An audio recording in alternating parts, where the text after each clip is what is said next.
Thanks for staying up later. Part 2 now with Vin Scully. We covered a lot of ground the last time. We have no particular agenda. We're just talking baseball for the next half hour. Right. What's the difference, and you work both, what's the essential difference between baseball on the radio and baseball on TV? When I go into the radio booth, I bring all my own paints, I bring my brushes, I bring my palette, I mix them all up. I've got a blank canvas. I have broad strokes and slim.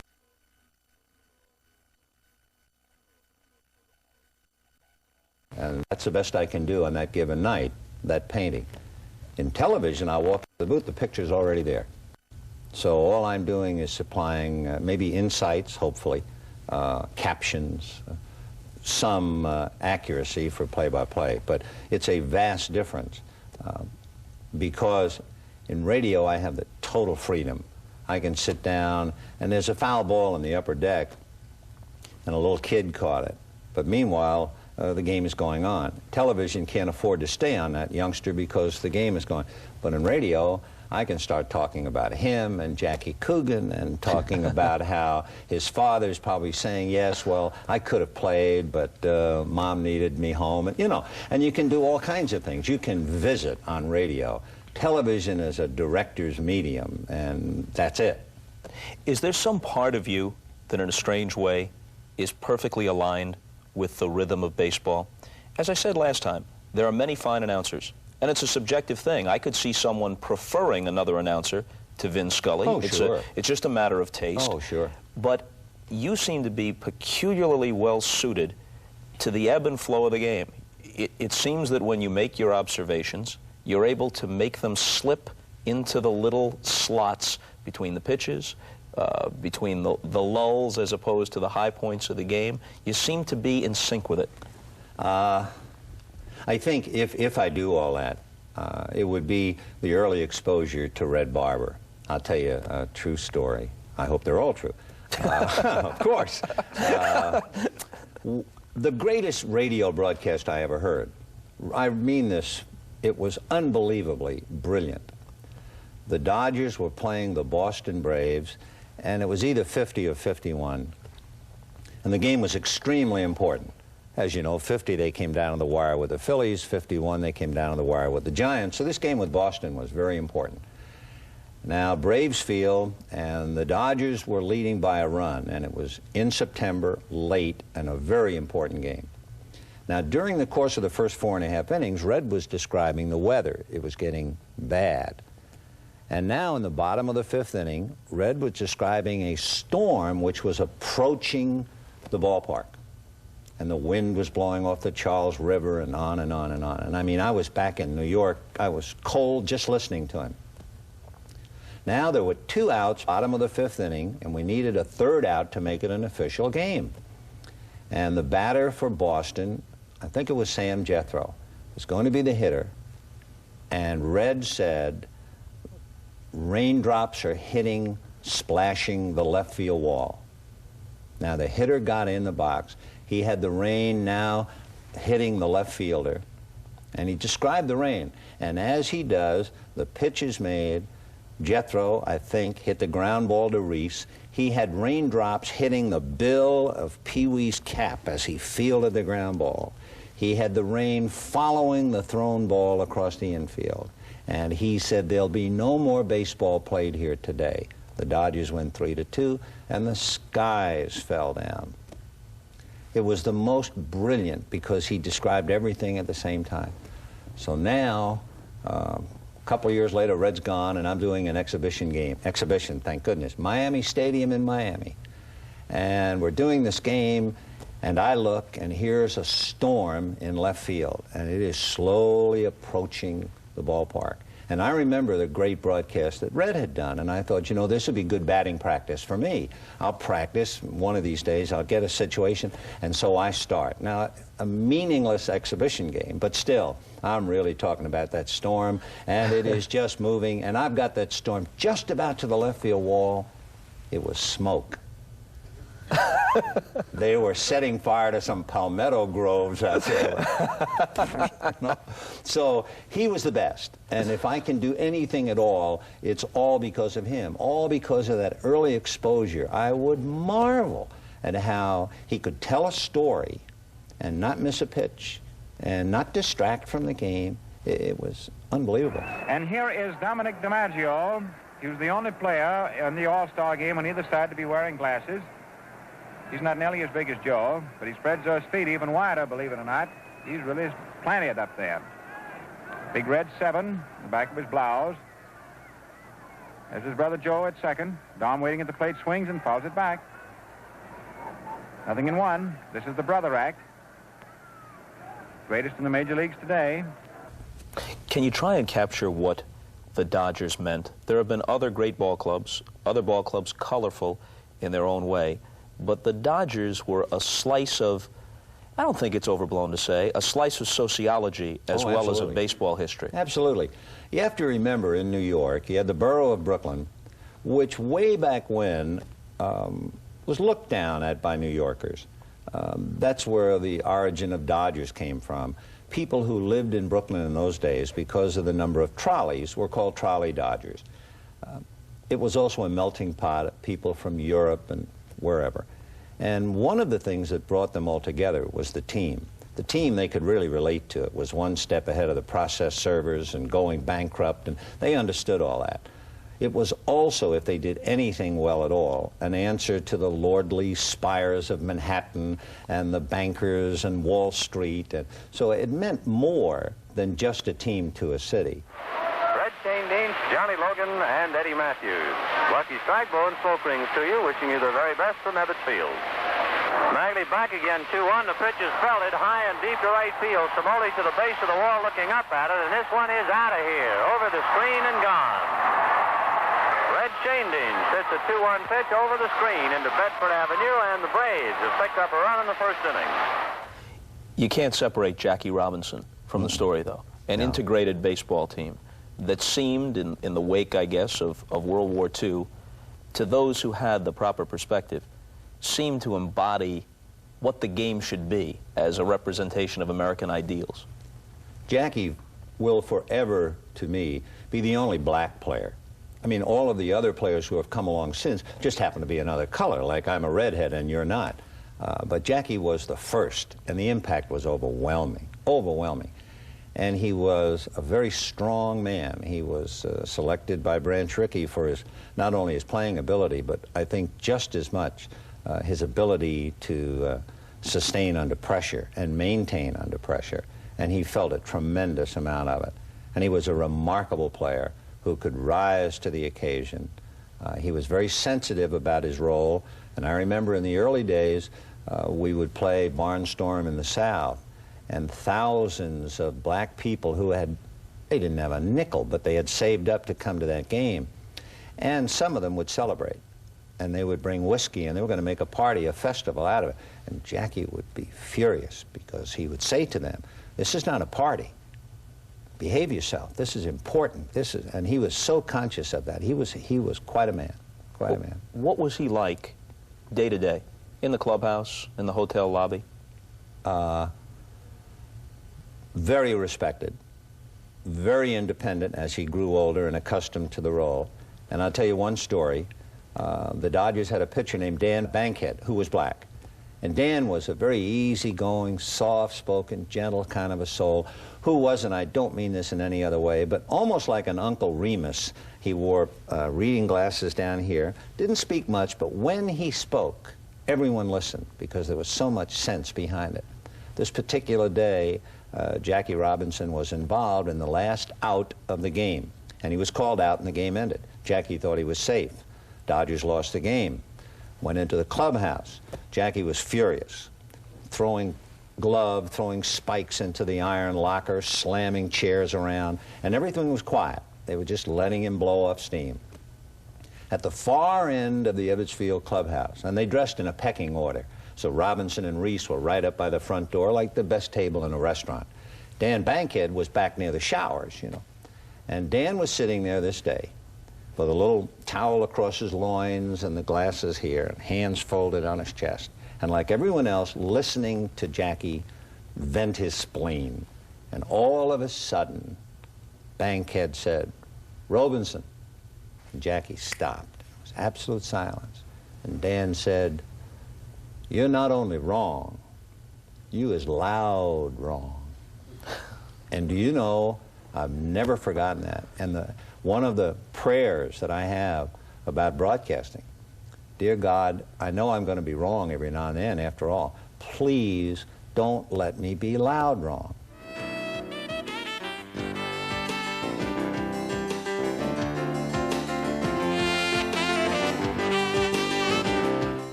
The night they brought Roy Campanella into the Coliseum in Los Angeles is one of the great moments in baseball history. It has nothing to do with the playing of a game. It was extremely touching to watch him being wheeled out to the mound by Pee Wee Reese, one of his close pals, to watch the people, 93,000 people, light their little matches, hopefully each a prayer. And I remember afterwards interviewing Roy, and he was so quick to point out, he said, you know, we had 93,000 here tonight. 93. He said, that's my number backwards. It was a great moment. It's the most beautiful and dramatic moment in the history of sports. Let there be a prayer for every life. And wherever you are, maybe you, in silent tribute to Campanella, can also say a prayer for his well-being. I've heard you say at times that you don't listen to other announcers. True. And I know some other announcers who have spoken to me who have prefaced it by saying, I idolize Vin Scully. Or if they're older, they say, I respect Vin Scully, but I feel almost slighted that he would say, I don't occasionally catch this guy's work or the other guy's work. Seems that he's holding himself aloof. No. What happened was, when I first started, and you have to remember, I'm just a kid, and Red Barber said to me, now, I'm going to give you some advice. Don't go out socially with the players. Don't drink and play cards with the writers. And don't listen to other broadcasters, including me. So I said, why? The others I could understand. He said, because if you listen to other announcers, you will subconsciously or otherwise pick up their expressions. What you will then, in essence, do is water your wine, because you bring into the booth the one thing that no one else can bring. And I looked at him and said, well, what can I bring that no one else can bring? And he said, you. And that made a lot of sense. So even though I know there are some marvelous announcers, I'm sure, and they have great ways of describing, I will not listen. No. What about a World Series, let's say? I hate to tell you, Bob, and this is... You're a baseball fan, in a sense, right? No, not really. For instance, if in those days I was going to do the World Series, I would watch the playoffs because I was going to have two of those teams in the World Series, so I wanted to watch them and see, so I had a point of reference. If I was doing the playoffs and not the World Series, chances are I was out of the country by the time the World Series... To vacation. Yep. Never watched. Never. Never. Not because I'm above it or anything like that, but enough's enough. You know, you can eat just so much ice cream, and I've had it all year, 7 days a week. Every night plus Sunday. But as a young announcer, you couldn't help yourself but to disregard Barber's advice and listen to Red. Yeah, that was I an had education. to fight it, you know, because even though I was born and raised in New York, in the streets of New York, I was not a suburbanite at all. I was in the streets. Yet I would listen to Red, and all of a sudden I would start walking and talking, and I would just drop the G's, and I would just slide into that afternoon everybody kind of Southern style, and my friends would say, what, are you crazy? You're from the Bronx, you know. And I'd say, you're right, my gosh, you know, and then I had to get back on keel. Yeah, I was always susceptible to his easy phrasing, and I had to fight that. Tell you a little personal story. 1960, September of the year. I'm 8 years old. I grew up in New York, but for 2 years we lived in Los Angeles. My father got a new job in Los Angeles. The moving van went ahead of us, but my father and I drove across country from Long Island to Los Angeles. And we were both baseball fans, and as we made our way through the Midwest, we fiddled with the dial, and we picked up Ernie Harwell in Detroit, or Bob Prince on KDKA in Pittsburgh. Right. And Wade Hoyt with a past tense style in Cincinnati. And Buck and Carey were partners then in St. Louis. And I guess we hit Nevada or something, and we picked you up, calling the Los Angeles Dodgers. And at that point, my father turned to me in the car, and he said, we're there. We got a little more way to go, but we're where the Dodgers are. This is where we're going.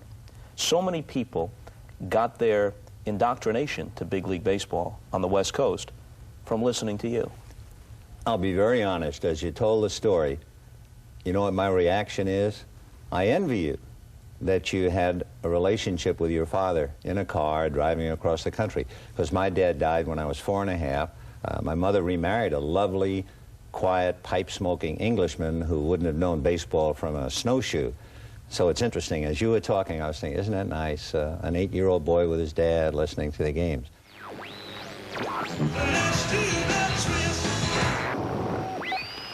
Mickey Mantle struck out and grounded to first. Yanks 2, Dodgers 2, 6th inning. Joe Black pressing a little bit out there. There's a fly ball out to right field. That ball is going, going, it is gone. Working on the chain gang. Mazeroski off first, the outfielder around to the right. Slow pause to the belt, the pitch, and there's a ball hit very deep to right field. You can kiss it goodbye. Only the lonely. Ford works again. Chacon hit a squiver, a ground ball down to the second baseman. Richardson fielded the ball and threw Chacon out at first. It's now or never. There's a 3-2 pitch on the way. He fell down as he threw that ball. He's hurting. I guess he reached back for a little extra on that 3-2 pitch, Harry, and he really went down. It was an itsy-bitsy, teeny-weeny, yellow polka dot bikini. Sandy back to the plate. Curveball, comebacker. He's got it. He runs halfway and throws to Bailey. A no-hitter for Koufax. I think that the sportscasting landscape has changed so much that eventually when you leave, when Jack Buck leaves, whomever, that stylish sort of broadcasting that straddled the eras from radio to television, that we'll see no more of it? Well, I don't know. I've not really given it any thought. All I know is I'm sure the jobs are in good hands. The fellows who are working, many of them were exposed to radio, perhaps in the minor leagues before they got their jobs in the big leagues. No, I don't think so. They'll be great ones as long as they play the game, I'm sure. It's important, though, to have that radio exposure. Even if you wind up primarily working in television, radio's the place to develop your skills. Yeah, I'm inclined to believe that. It's a great laboratory. I think without it, you've missed something. It doesn't mean that you can't be the greatest that ever lived and never have had any radio experience.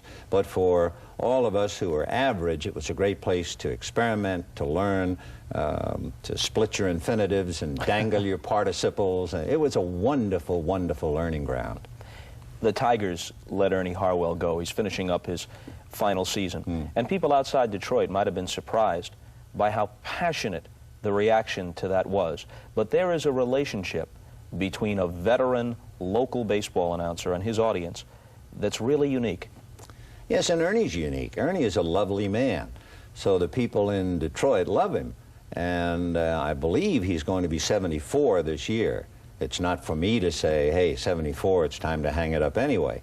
But they love him, I know that. And there are people who have known his voice all their lives. And that's why you mean so much to so many people. They remember, well, you remember driving with your dad when you were 8. See, that sticks in my heart. There are other people who remember a voice because of their growing up period. And oh, sure, they love him and they'll miss him when he's gone. For a year. I don't think any of us, no matter how long, no matter how solid our relationship with a city is concerned, they're not going to remember you forever. 1 year they'll feel, gosh, it's just not the same with old Joe doing the game, you know. But a year after that, life goes on, and anyone who thinks otherwise, I think, is making a mistake. But that voice of the veteran announcer is part of the soundtrack of people's summers. Absolutely, absolutely. A point of relation. I can remember that day I was fishing with my dad. I can remember, sure, sure. Baseball is what people associate you with. But you've had some other moments in your career. People know that you broadcast golf for a long time on NBC and now the occasional assignment for TBS. I was interested to learn, though, that you once broadcast a golf match with Jackie Gleason as your sidekick. Oh, sure. You know, CBS did the Inverary Classic, and that was the Jackie Gleason Inverary. It's like doing the Crosby and have the great Phil Harris.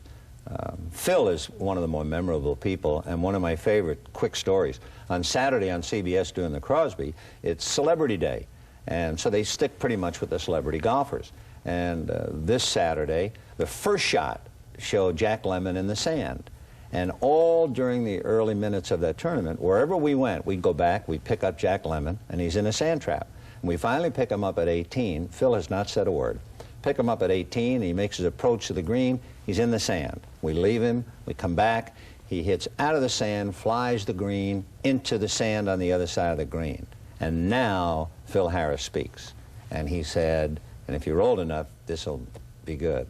He said, Jack Lemmon has been in more bunkers than Ava Braun. That's one of my favorite golf lines. Accommodations furnished by the Universal City Hilton and Towers. Make your next stay in Los Angeles a memorable one with our spacious rooms, international cuisine, and the attention of a friendly, experienced staff. We've been talking baseball with Vin Scully. That's a pretty good place to end any day, and it's time for all of you to go to bed. See you later.